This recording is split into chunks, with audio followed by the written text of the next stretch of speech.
Estoy segura que si yo hubiera repartido sin carátula este trabajo y sin autor y se los diera a leer, dirían que se escribió hace un año o dos, porque la problemática que ustedes están planteando en el año 49 ya la veía Julio Castro y la analiza.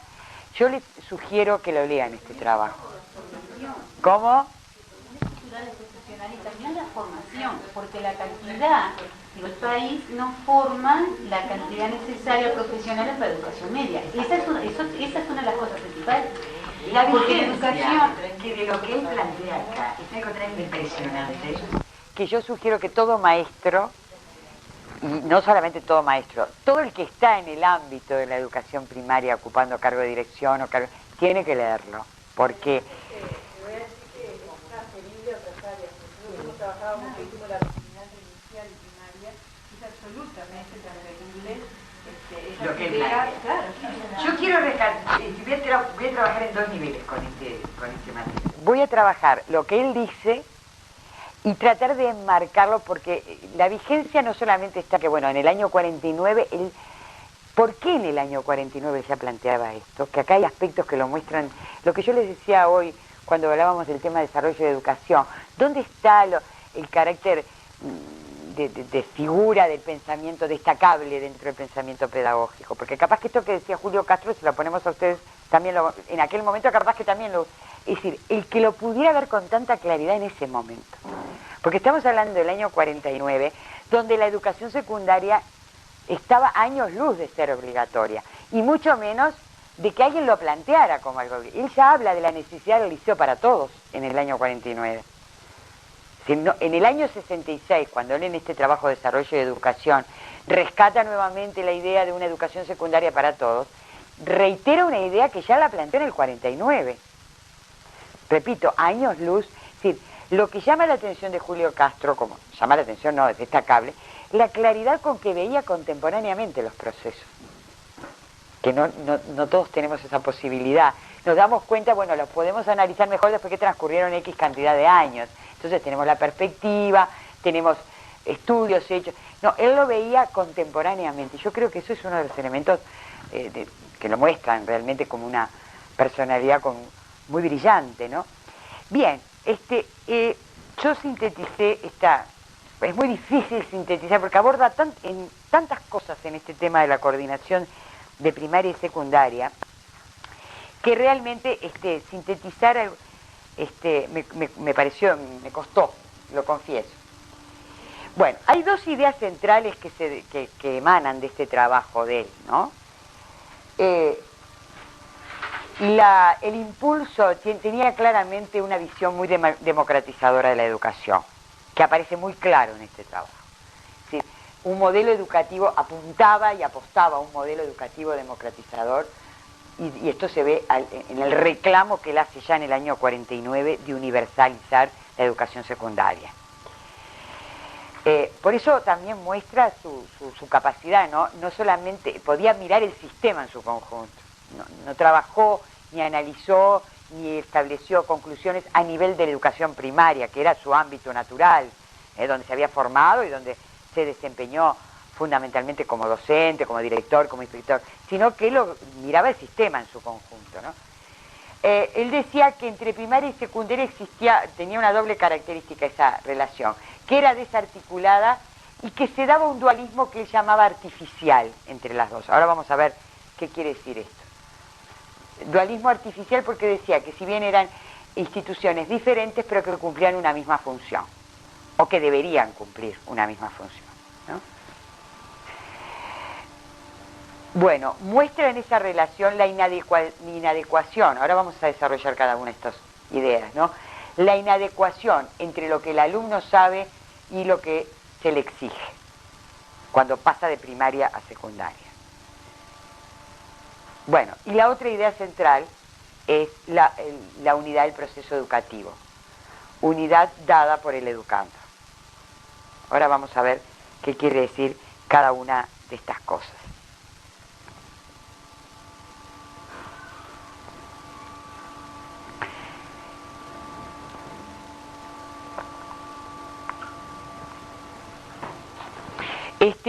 Yo le decía que es muy difícil sintetizar esta obra o poder sistematizar la obra, porque abarca tantos aspectos, tantas cosas y todas importantes, que resulta difícil sistematizarla para presentarla.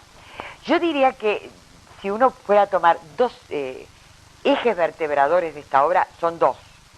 La idea de un modelo educativo democratizado y rescata con enorme claridad esa concepción de unidad del proceso educativo.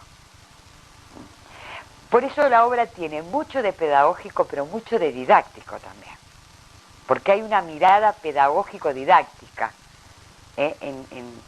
hasta en los análisis que él hace de la relación primaria y secundaria. Bien, su análisis parte de la comprobación de una problemática, inclusive él maneja datos concretos, una característica que además era muy de sus trabajos, fundamentaba con datos, lo que como hizo con la educación rural en el Uruguay, también lo hace acá.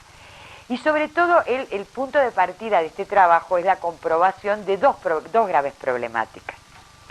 Una, el bajo porcentaje de alumnos que continuaban estudios posescolares. Estamos hablando del año 49.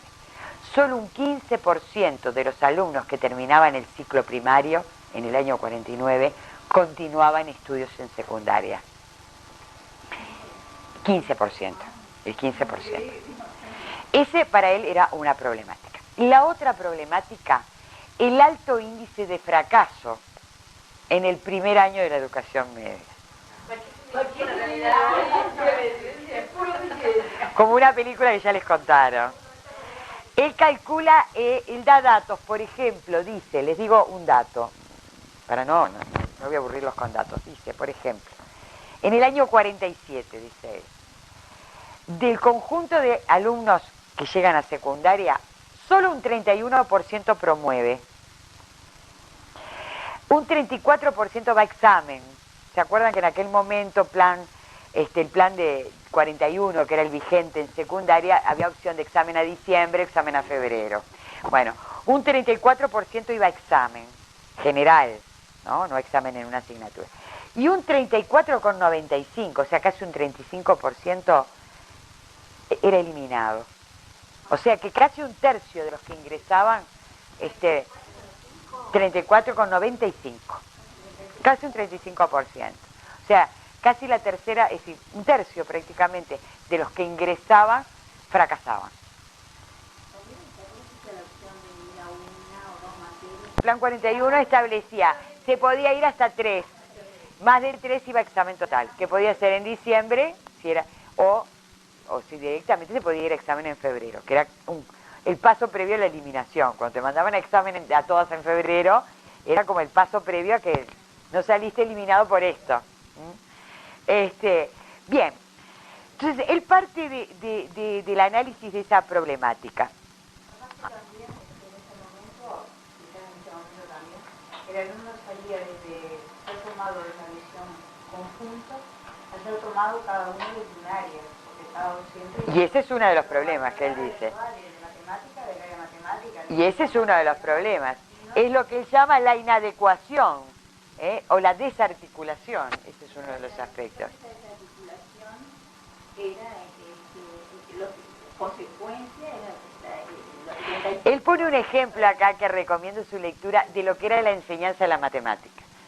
Él dice, el alumno pasa de primaria, donde prácticamente, o donde mayoritariamente, el área de la matemática está focalizada en la resolución de problemas, al ámbito de secundaria, donde se le da teoría matemática.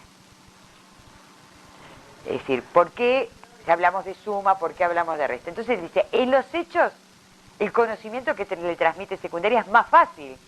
Es más fácil esa teoría que tiene que aprender que la resolución de problemas que se le exigió en primaria. Pero el alumno no lo vive así. Está interesantísimo todo el análisis que él hace a partir de la enseñanza de la matemática. Claro. Ahora, primera cosa a destacar, ¿por qué digo la enorme brillantez de su pensamiento? Porque esto él lo analiza. La década del 40 fue para la educación secundaria una década muy importante. ¿Por qué? Porque en el año 35 la enseñanza secundaria se separa de la Universidad de la República. En el Uruguay la educación secundaria o media nació, como en todas partes del mundo, adjunta a la Universidad de la República, como estudio preuniversitario. Es más, físicamente funcionaba en el edificio de la Universidad de 18 y Cristiano Narvajas allí, y Eduardo Acevedo. Había toda una ala de ese edificio, se construyó justamente para albergar a lo que se llamaba la sección preparatoria. Luego, cuando comenzó a crecer en tamaño de alumnado la universidad y la sección preparatoria, se construye el edificio de Llava, que no había una calle, antes era un solo predio. El primer edificio que se construyó especialmente para educación secundaria. O sea, que en el Uruguay la educación secundaria nació, como en toda América Latina y como en todo el mundo, como parte de estudio preuniversitario. En el año 35, una ley llamada Ley Echegoyen, ustedes saben que muchas veces las leyes se las identifican por los legisladores que la proponen, y esa ley la propuso el entonces legislador Martín Echegoyen. La ley Echegoyen separa a secundaria de la universidad y la transforma en un ente autónomo. Eso, que no fue solamente un cambio de tipo burocrático, administrativo, significó una reconceptualización de la educación secundaria. Y Julio Castro lo veía con enorme claridad. Es decir, la educación secundaria dejaba de ser, o se pretendía que dejara de ser, un nivel educativo de tipo excluyente, como lo había sido históricamente. Desde el momento que era un estudio preuniversitario, se la concebía en sus planes, en sus programas, es decir, la propia estructura de la educación secundaria, dividida por materias, respondía a la idea de división de cátedras propia de la enseñanza universitaria. O sea, que el alumno entraba a la sección preparatoria y se iba preparando para entrar a la universidad, si ya tenía las cátedras con sus docentes. Entonces, era un nivel educativo con claro contenido excluyente. Es decir, era para aquellos que iban, es decir, tenía un carácter elitista la educación secundaria. Asistían a ella solamente los que iban a hacer estudios universitarios, si no, no tenía sentido. Al separarla, la ley Echegoyen, al separar la secundaria de la universidad, le cambia sus objetivos. Sí, teóricamente. Está pensada como una educación terminal, como una etapa terminal, independientemente, que habilite a estudios universitarios, pero no exclusivamente para estudios universitarios. Y eso fue un proceso, porque yo lo expliqué acá en 5 minutos, pero eso llevó un tiempo, el proceso de separación y además la concepción desde la sociedad, que comenzara a visualizarse la educación secundaria como una etapa necesaria, independiente de la universidad. Pero él lo vio con total claridad, por eso empieza a reclamar la educación secundaria para todos. Él dice acá, el liceo tiene que ser un liceo para todos. No que un 15% de los egresados de primaria vayan a secundaria. Tiene que ser la educación secundaria como parte de una educación que complemente la formación que hoy llamaríamos básica. En aquel momento no existía el concepto de educación básica. Ahora, ¿eso por qué? Y también muestra esa posibilidad que tienen pocos de ver contemporáneamente lo que está pasando.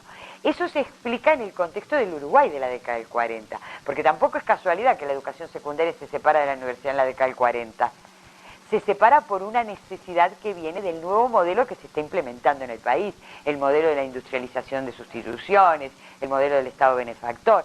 Hay un reclamo social de más educación. Son las capas medias que van en proceso de ampliación, es la clase obrera que va creciendo por el proceso de industrialización, es el sector de la burocracia estatal que va creciendo como consecuencia del agrandamiento del Estado, los que reclaman más educación. Es decir, en un Uruguay próspero, en un Uruguay, no sé si decirle rico, pero sí próspero, la educación aparece muy claro como factor de ascenso social. Mi hijo, el doctor, estaba en toda su vigencia. Entonces, si en la medida en que la educación se lo ve factor de ascenso social, la sociedad reclama más educación. Y eso explica el proceso de separar la universidad, la enseñanza media de la universidad. Y él lo vio con toda claridad. Lo que nosotros hoy lo podemos decir porque, claro, hubo una cantidad antes que nosotros que ya lo analizaron.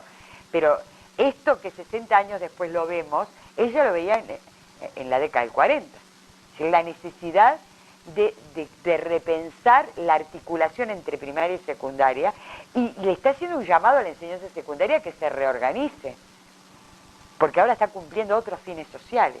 Por eso él dice que hay un dualismo artificial. De alguna manera hay implícitamente, por supuesto que no está, hay implícitamente un llamado a la educación secundaria. Dice, hay una desarticulación. ¿Por qué hay una desarticulación? Porque son instituciones diferentes, primaria y secundaria, diferentes en metodologías, diferentes en objetivos, en muchos aspectos, diferentes en su estructura administrativa, son diferentes, bueno, en distintos aspectos. Y él entiende de que eso hay que repensarlo, porque ahora pasan las dos a cumplir la misma función. Porque la educación secundaria ya dejó de ser una educación de élites. Hay más demanda, hay más sectores sociales que van a entrar, que ya están demandando educación secundaria. Entonces, hay un llamado a la educación secundaria a que se reorganice.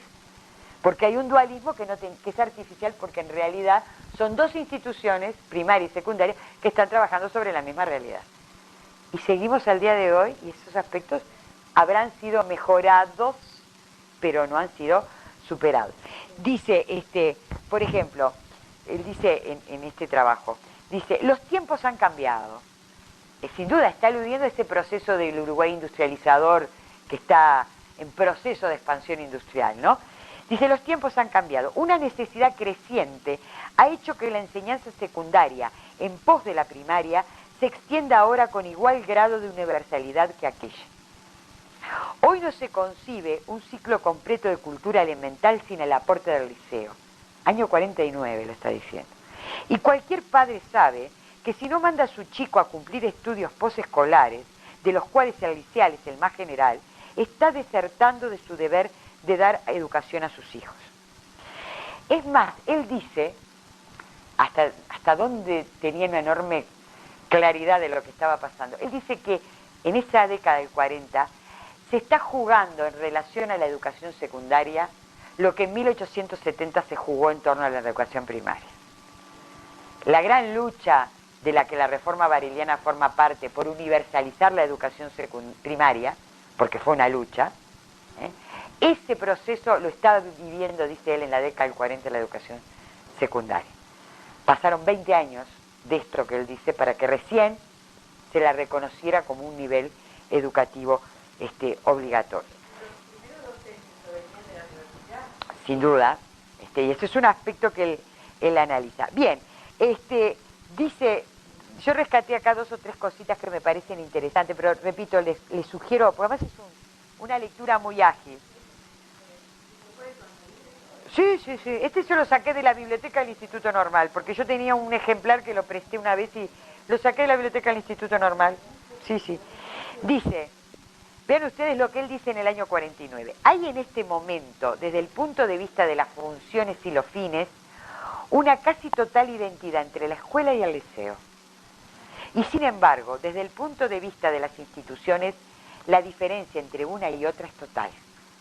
Diferencia que se manifiesta en 2 organismos directivos distintos y autónomos, en profesorados diferentes, en programas que no tienen ninguna coordinación, en modos de vida escolar, de disciplina, de prácticas y de técnicas también diferentes e independientes. Sin embargo, acá viene lo que él dice, el dualismo artificial.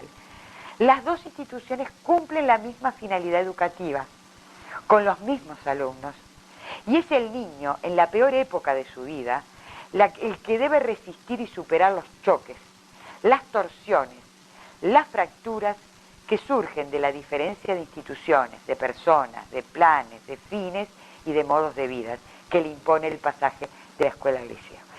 Él centraliza después el análisis en 2 aspectos que me parece brillante el análisis que hace. En el tema de los programas, la desarticulación de los programas y la desarticulación del rol del docente. Respecto a los programas, ahí aparece lo que yo puse acá. con respecto a la inadecuación de los programas, él dice, hay una inadecuación entre lo que el alumno sabe cuando sale de primaria y lo que se le exige cuando llega a secundaria. Y entonces ahí viene una de las razones del fracaso.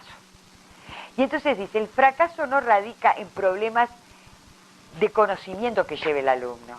Ahora lo vamos a leer como lo dice él. Es decir, no hay un déficit de conocimientos del alumno de primaria a secundaria. Porque yo soy docente de secundaria, por lo menos sigo siendo muy poco ahora, pero durante muchos años, en el ámbito de secundaria, nos hemos quejado los profesores de que vienen mal preparados de primaria. Y claro, sí, digamos, el efecto dominó, de arriba hacia abajo, ¿verdad?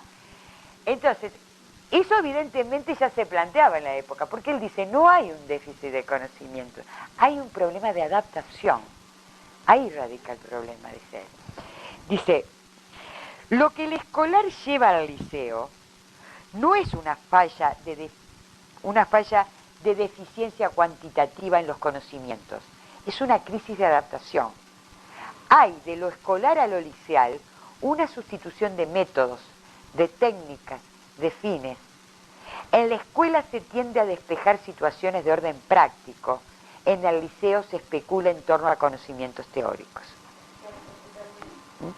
Entonces, pero vean ustedes, sin duda que acá hay un llamado a la educación secundaria, es decir, implícitamente, indirectamente, él está diciendo a la educación secundaria, señores, hay que replantearse, porque es un cambio muy brusco el que hace el alumno. Pero van a ver ustedes, porque él al final da posibles caminos de salida, que no le carga las tintas solo a secundaria, también le está diciendo a primaria que debe replantearse una cantidad de cosas. Bueno, con respecto a los profesores, me parece brillante el análisis que él analiza, ¿no? El cambio de modelo docente, y lo analiza ese cambio en 3 aspectos. En lo profesional, esta es una sistematización que hice yo, no lo plantea así él. En lo profesional, en lo didáctico o institucional en su conjunto, y en lo relativo específicamente a la relación pedagógica, a la relación docente-alumno. En lo profesional, él dice que sin duda que el maestro y el profesor son diferentes, y él no ve mal que sean diferentes. Él no cuestiona como negativo que sean diferentes. Ahora, lo que dice es que las diferencias son tan grandes que ahí es donde viene el obstáculo. Y él dice, año 49 estamos hablando, él dice, el maestro es más definido que el profesor. Cuando él dice es más definido, lo digo entre comillas, porque es la expresión de él, está aludiendo a que año 49 el maestro ya tiene formación profesional. Y en el año 49 el docente de secundaria no tiene. El IPA se crea en el 50, empieza a funcionar en el 51 y tiene sus primeras generaciones de egresados, contados con los dedos de la mano por especialidad, en el 56. Porque además el modelo de formación de profesores del IPA original era con cupos de ingreso. Entraban 10 estudiantes por especialidad, que no egresaban 10, porque apuntaba a toda una concepción de calidad de la época que pasaba por la formación académica de nivel que pasaba por acumulación de conocimientos, ¿no? Entonces, él en el año 49 reclama la necesidad de formar profesores. Y dice, el profesor, ¿cómo llega a la enseñanza? Llega por vocación y por una formación especializada. Un conocimiento especializado en matemática, o un conocimiento especializado en historia, o un conocimiento especializado en idioma. Entonces, ahí hay un desfasaje en el modelo docente muy fuerte, que se refleja en lo metodológico. Sin duda, dice él, y sin duda que era así, el maestro estaba mejor instrumentado para la práctica, porque había recibido una formación específica en todo lo que hoy llamaríamos el área de la ciencia de la educación, mientras que el profesor no lo tenía. Entonces hay un tema de profesionalidad que hace desarticulado el modelo de primaria con el modelo de secundaria. Y eso repercute en lo que es la relación pedagógica. Él dice, el mundo de primaria es un mundo unitario, porque el niño está varias horas con el mismo maestro durante un tiempo mucho más prolongado. El maestro además con formación, eso le permite que el maestro atienda no solamente los aspectos académicos, intelectuales, de conocimiento, sino también aspectos afectivos, de personalidad. Es decir, acompaña al alumno en un proceso de desarrollo intelectual, pero también de personalidad. Dice, en el ámbito de la escuela no se prioriza únicamente el conocimiento. Es decir, ese vínculo permanente con cierta continuidad entre el maestro y el alumno le permite esas 4 horas diarias durante todo un año, le permite un conocimiento más integral. Justamente dice que la relación entre el maestro y el alumno es más integral. Por eso él dice, el mundo de la escuela de primaria es un mundo unitario. Mientras que el mundo de secundaria, al que pasa, dice, las clases terminan en diciembre y en marzo el niño se encuentra en otro mundo diferente, donde la relación con su docente es de 40 minutos, y con varios. Él dice, es como la producción en cadena. Sale el de matemática, entra en el de historia, sale el de historia y entra en el de geografía. Es como una producción en cadena. Además, quizás también tiene mucho que ver que cuando él está con el maestro, hay pautas, o sea, hay áreas en las que él no es tan bueno, pero que el maestro tampoco es tan bueno. En cambio, cuando está con el profesor, está con alguien que es muy bueno en esa área y que le eligió porque... O por lo menos tiene más conocimientos. Tiene más conocimientos. En cambio, no puede ver quizás la fragilidad que el niño pueda tener. Además dice, él dice, menciona hasta aspectos puntuales como dice, en el ámbito de primaria, con esa relación más prolongada, más directa entre el maestro y el alumno, el maestro incluso llega a conocer a sus padres, llega a conocer a sus compañeros del barrio. En cambio, en secundaria se encuentra con varios profesores que están 2 veces o 3 veces por semana con él, 45 minutos, y pasa del mundo unitario de primaria al mundo fraccionado de secundaria. Sin duda. Son contactos más fugaces, dice él, son contactos más superficiales, la relación pedagógica en el ámbito de secundaria.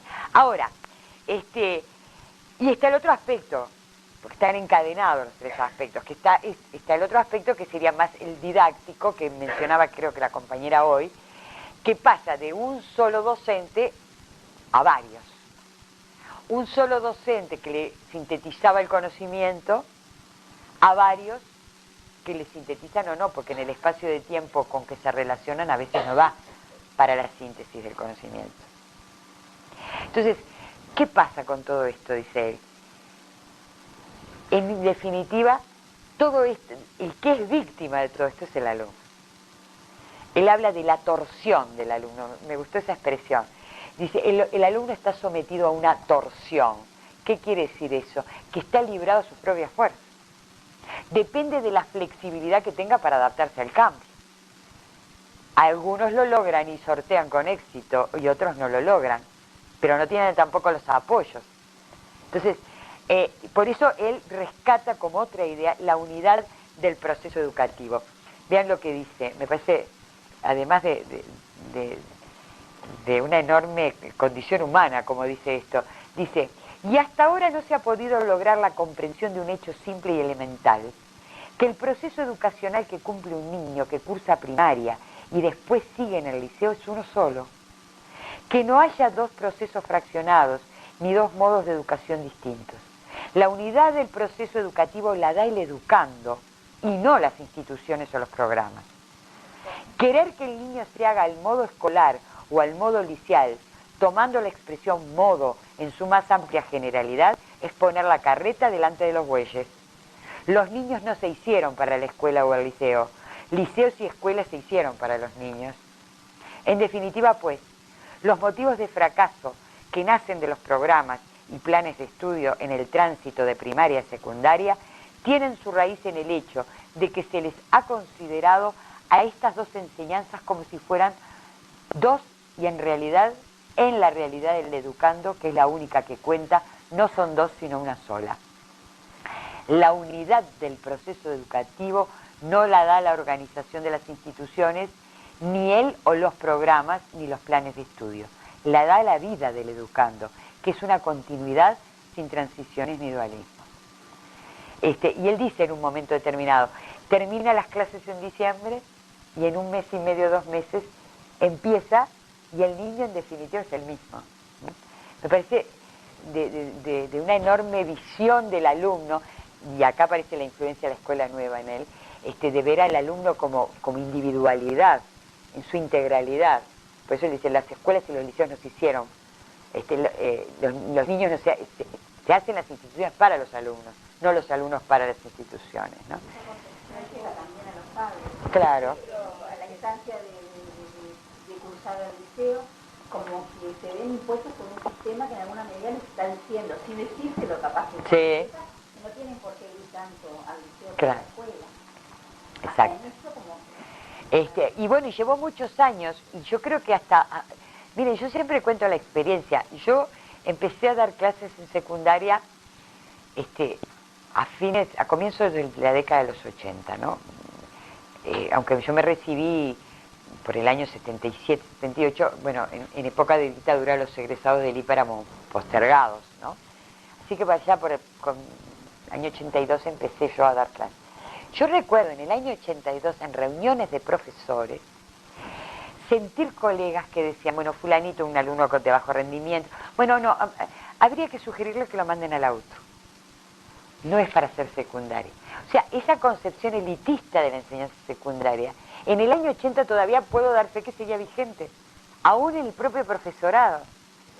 Entonces, por eso, hoy esto...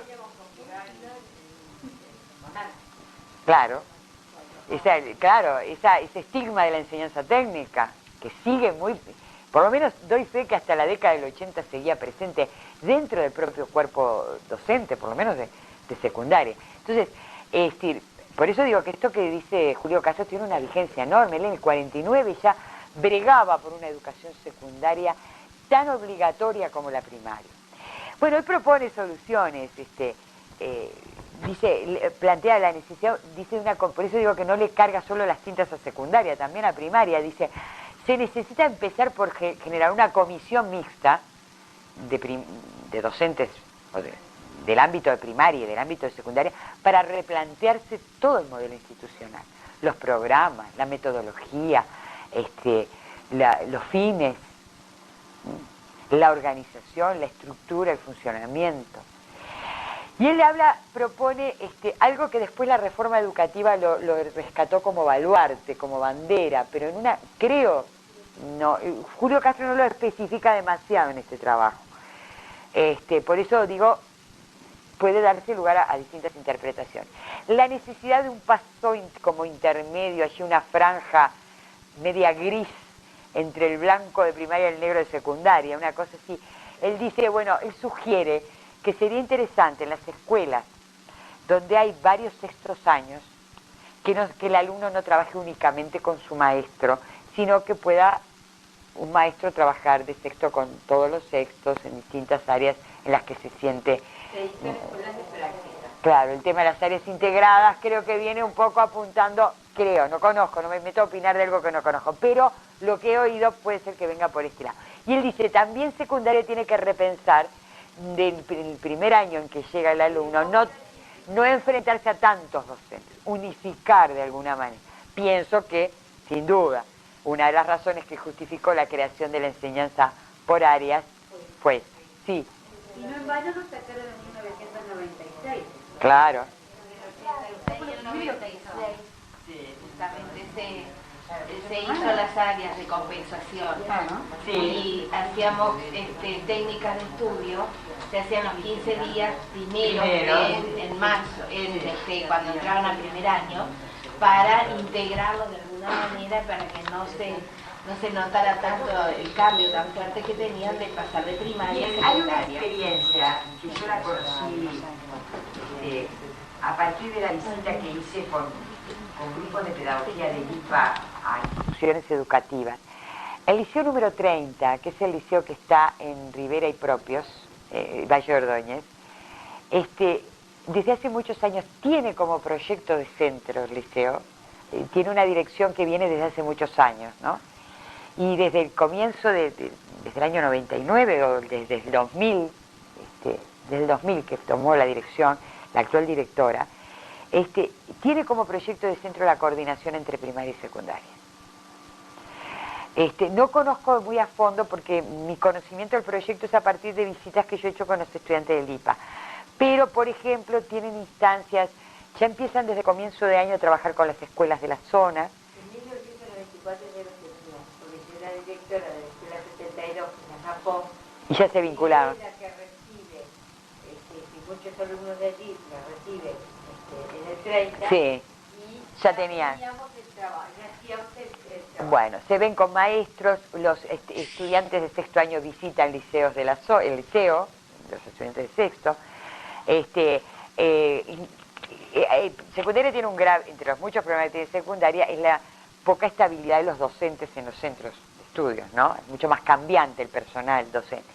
Pero hay cierto cuerpo estable, digamos. Bueno, los profesores van a las escuelas, a los sextos años, hablan con el estudiante, con los estudiantes de sexto, hacen venir los estudiantes al liceo, les muestran los salones, más o menos se explican la dinámica. Los 3 primeros días del año lectivo trabajan nada más que con los alumnos del primer año para que se vayan adaptando. Es decir, un proyecto que apunta a eso y que según expresión de la dirección ha dado muy buenos resultados. Trabajan en conjunto los profesores con los maestros de sexto, tienen alguna instancia de encuentro, bueno, y reconocen que ha dado muy buenos resultados.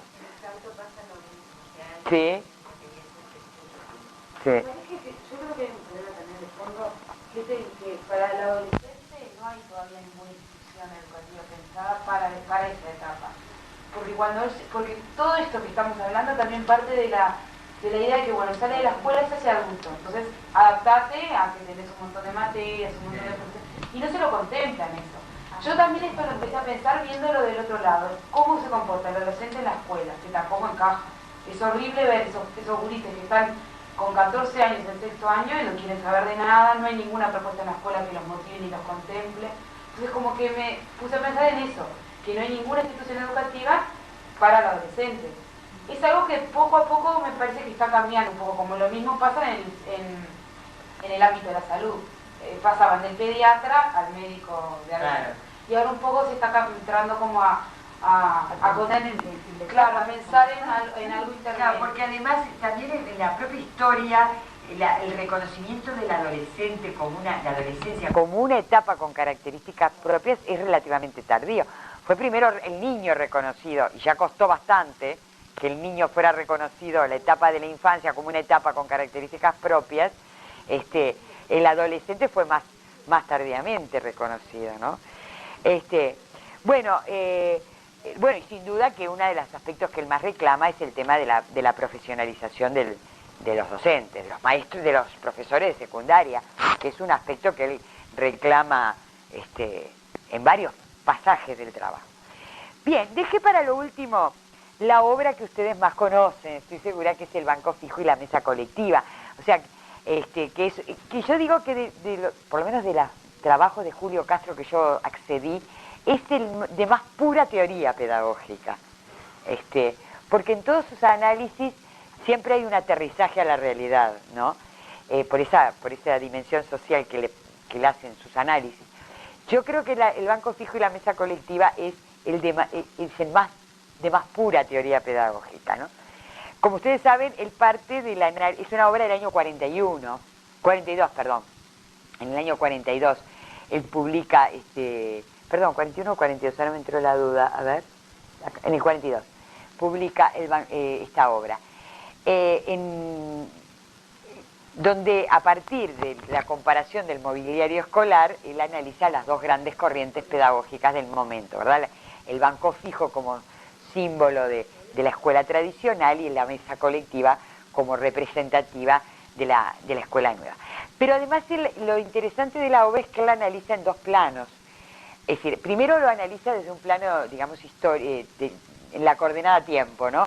Ve cómo van apareciendo ambas corrientes pedagógicas, cómo se fueron desarrollando a nivel del pensamiento pedagógico universal.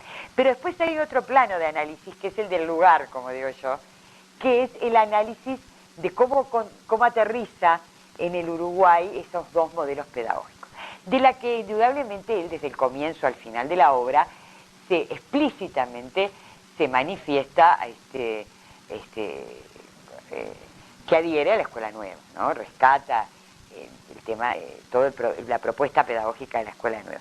Dice, con respecto al banco fijo, es media tediosa la obra en algunos aspectos, porque hace toda la descripción de los bancos fijos, cómo eran los tamaños, cómo se elegían los bancos, con qué criterio. Dice, el banco fijo, dice, este ha resultado ser en la escuela un símbolo y una consecuencia. Símbolo porque comprende en sí elementos que configuran una manera de interpretar al niño. Consecuencia que es un fruto material de esa forma de interpretación. Es decir, el banco fijo sintetiza para él las dos características sobresalientes de la escuela tradicional. La disciplina, entendida por silencio, orden, esa idea de quietud, ¿no? Y el individualismo, que es otra característica. Es decir, el niño no solamente tenía que estar callado y quieto, sino tenía que estar solo.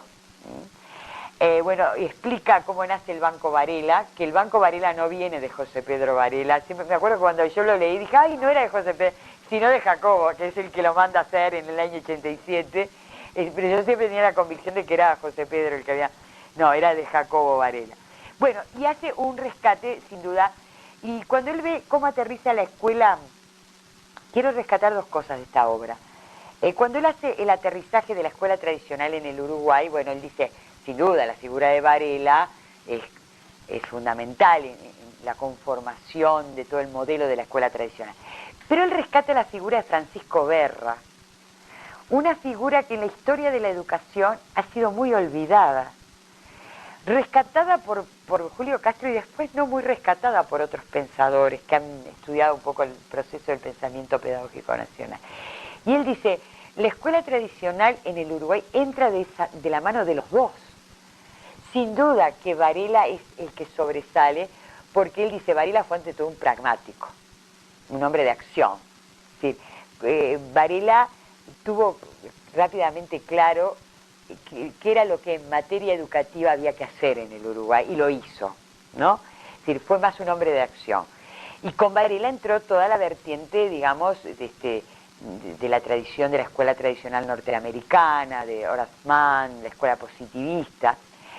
Pero Berra, que es mucho más teórico que hombre práctico, dice, también hace su aporte, porque con Berra entra toda la corriente europea, que un poco el positivismo en primer momento opacó, ¿no? Toda la corriente norteamericana, que es la de más influencia en Varela. Pero dice, pero también está el aporte europeo de la mano de Berra. Él rescata mucho la figura de Berra, de la importancia de la psicología que Berra le daba como fundamento de la pedagogía. Él dice que no hay que olvidarlo. Y después otra cosa que me parece interesante, bueno, después se hace todo el análisis de la mesa colectiva como ejemplo de la actividad que es propia de la escuela nueva, contrapone los dos modelos pedagógicos, bueno, repito, se pronuncia muy a favor de la escuela nueva, pero me parecía interesantísimo que en el año 42 él hiciera esta observación. Tradicionalmente, cuando se compara la escuela tradicional con la escuela nueva, bueno, la diferencia de metodologías, es decir, la escuela nueva tradicional centrada en el docente, la escuela nueva centrada en el alumno. Bien, y parece como que hay cierto esquematismo, ¿no? Bueno, para hablar de escuela tradicional hablamos del modelo del docente sobre la tarima, por encima de todos, el eje del proceso educativo. La escuela nueva volcó la brújula hacia el otro lado. Bueno, ahora pasa a ser el alumno, el protagonista, el verdadero eje del proceso educativo. Pero vean ustedes lo que dice acá en el año 42. Porque tradicionalmente pensamos, bueno, con la escuela nueva el docente dejó de ser el primer actor, pasó a ser el alumno el primer actor. Y él dice que no, que justamente la escuela nueva es mucho más exigente con el docente. Y sin duda que en un segundo plano, porque para él el proceso educativo parte del alumno, de sus intereses, sus necesidades, como lo planteó Dewey y todos los grandes teóricos de la escuela nueva, Pero él dice, pero el papel del docente no es menos importante. Dice, la posición del educador es más delicada que antes, más sutil, más afinada, requiere una poderosa capacidad de interpretación y un fino sentido orientador. Aunque aparentemente pase a un segundo plano, su función es primaria y de más delicada estructura que la que le asignaba la pedagogía tradicional. Es decir, que en el cual, ya lo veía con claridad, el docente de la escuela nueva, es decir, era mucho más difícil, dice, el ser docente en la escuela nueva que ser docente en la escuela tradicional. En la escuela tradicional, ¿qué requería el docente? Saber lo que iba a enseñar, y nada más. Es decir, volcaba el conocimiento en esa especie de recipiente vacío que era el alumno. Dice, no, esto le exige más, porque le exige al docente conocer los intereses y las necesidades de ese alumno, que no están dichos explícitamente. Y bueno, y ahí es que entra toda la modificación de los planes de estudio en la formación docente, viene la entrada de la psicología como parte formador que forma al docente, primero en la educación primaria, después también eso se va a hacer extensivo a la formación del profesor, ¿no? Bien, con esto no creo que hayamos agotado Julio Castro, ni mucho menos, pero por lo menos pretendo que les haya quedado una panorámica de un hombre que fue realmente muy polifacético, que es muy difícil abordar todo su pensamiento por la capacidad de trabajo y de producción que tenía, ¿no? Porque además todas las semanas escribía para Marcha, porque era columnista permanente, así que esto era un individuo realmente multifacético. En fin. También digo el tema del periodismo educativo, porque yo la hablaba el otro día con una compañera de sindicato que es maestra y que hacía la comunicación. Digo, yo por casualidad incursiono de vez en cuando en este tipo de periodismo. Y digo, qué poco lo he completado en este país. Entonces me parece que ese aspecto de tener una columna, ¿no?, semanalmente hablando de educación en un medio de difusión es valiosísimo y habría que rescatarlo. Porque este artículo de laicidad, por ejemplo, es de una claridad que sí, claro. Y aparece la educación nada más que cuando hay conflictos o para las cosas negativas o problemas, pero no hay una permanencia del periodismo con temas así, laicidad, propuestas, programas, métodos, para que cuando nosotros digamos como maestros, que estoy de acuerdo, en que no somos los únicos que tenemos que hablar de educación, sino que hay otros actores, pero que esos actores manejen la información. Ese es un aspecto que rescata directa e indirectamente la necesidad de alguna manera de colectivizar los temas. Es un aspecto que aparece muy en él, cuando él habla del desarrollo. Bueno, no es que el desarrollo tiene que hablar los economistas, el tema del desarrollo tiene que ser, bueno, pero para eso la educación, porque tampoco es cuestión de opinar por opinar, es decir, hay que aportar la información. Es decir, a mí me sorprendió mucho cómo él ya en la década del 60 tenía claro cómo el conocimiento es un factor de poder. Porque esa idea del conocimiento como factor de poder adquiere vigencia con las corrientes críticas. Antes de los críticos, yo no recuerdo qué otros autores planteaban el conocimiento como factor de poder. Fueron que él ya en la década del 60, cuando se está en pañales, él vea ya el conocimiento como un factor de poder y que por lo tanto hay la tendencia a monopolizar el conocimiento, y por eso es que reivindica la necesidad de democratizar el conocimiento, tiene que llegar a todos. Me pareció realmente un aspecto muy destacado de él, ¿no? Yo pienso que es conjugar dos cosas. A mí me parece muy importante lo que decía Isabela de la parte periodística, ¿no?, para estar actualizados en forma constante y permanente.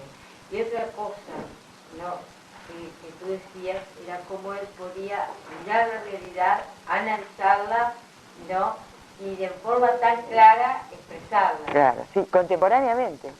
Y me aterra, ¿no?, que tú sabrás, ¿no?, que llegamos al siglo XXI y encontramos el banco fijo, unitario en las escuelas públicas, con el tintero, ¿no? Donde es imposible el trabajo colectivo, ¿no? Y llegamos al siglo XXI. Sí, sí. Y bueno, y lo que él dice de la coordinación, eso es impresionante. Cuando ya se escucha. Hay una escuela en Melilla, yo fui inspectora de esa escuela en el año 2000.